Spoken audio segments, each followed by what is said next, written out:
ನೀನು ಬರುವಾಗ ಹೊನ್ನ ಕಾಲ್ಗೆಜ್ಜೆ ನಾದನ ಕೇಳುವಂತೆ,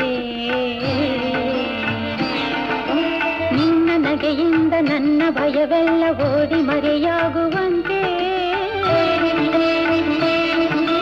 ಮನೆಯು ಬೆಳಕಾಗಿ ಮನವು ಬೆಳಕಾಗಿ ಬಾಳು ಬೆಳಕಾಗುವಂತೆ ದಯಮಾಡಿಸು ನಾರಾಯಣನ ಹೃದಯೇಶ್ವರಿಯೇ.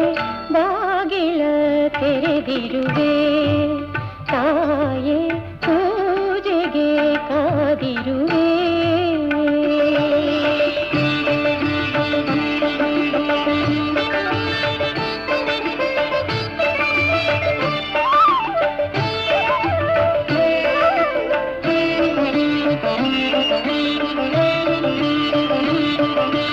ನಿನ್ನ ಮನೆಯೆಂದು ನಿನ್ನ ಗುಡಿಯೆಂದು ಬಂದು ಸ್ಥಿರವಾಗಿ ನೆಲೆಸು.